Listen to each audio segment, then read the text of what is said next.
मेरा तबीयत शायद ठीक नहीं है 1 महीने से। इसका ये मतलब नहीं है कि बुबागरा को मालूम नहीं है त्रिपुरा में क्या चल रहा है। एक पूरा साज़िश है थानसा को तोड़ने के लिए। एक पूरा साज़िश है कि दोफा को बाँट के, दोफा को कमज़ोर करके वही जगह में ले जाए जो 70 साल से हो रहा है। बहुत लोग डरता है तिपरासा का थानसा से।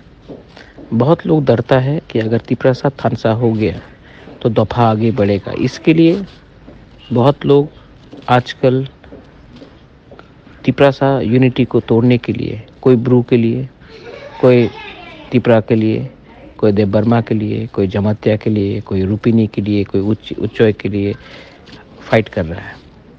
कोई नहीं सोच रहा है कि अगर हम लोग ने अलग अलग होकर हमने फाइट किया तो हम लोग को कुछ नहीं मिलेगा।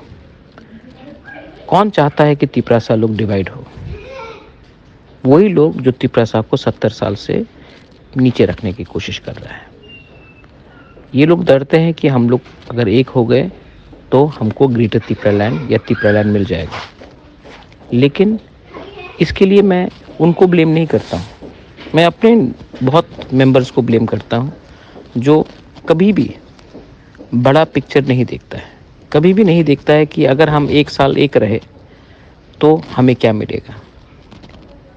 लालच के लिए, पोस्ट के लिए, गवर्नमेंट का कॉन्ट्रैक्ट के लिए, दलाली के लिए आप तिपरासा दोफा को डिवाइड करने के लिए थोड़ा सा पैसा लेकर, थोड़ा सा कॉन्ट्रैक्ट लेकर आप हम लोग को कमज़ोर कर रहे हो।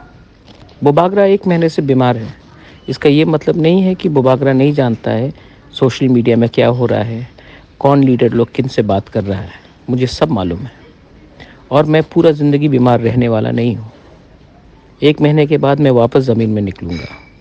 और ये सब जो अपने आप को नेता बोलते हैं, दोफा का लीडर बोलते हैं, तिपरासा को तोड़कर हमें अपने ही जगह में गुलाम बना कर रखना चाहते हैं, उनको मैं टॉलरेट नहीं करने वाला हूँ। अभी भी समय है। आप 1 साल, सिर्फ 1 साल तिपरासा बन के बनिए रहिए, ना कि अलग अलग कम्युनिटी। 1 साल अगर आप तिपरासा बन गए तो आपको सब कुछ मिलेगा। अगर आप 1 साल भी एक संग नहीं रहे तो हमारा कोई अधिकार नहीं रहेगा 70 साल के बाद भी कि अपने ही हाँ में हम लोग सेकंड क्लास नागरिक बन के रहें। बुबागरा वापस ट्रीटमेंट के बाद लौट रहा है और बुबागरा कभी भी अपने तिपरासा को नीचे होने नहीं देगा। थानसा सिर्फ एक शब्द नहीं है, थानसा एक सोच है और ये सोच को अगर हमको एक संग रखना है तो 1 साल के लिए अपने बारे मत सोचो, अपने नेक्स्ट जनरेशन के बारे सोचो। बेलाइनो हम बाय, थैंक यू।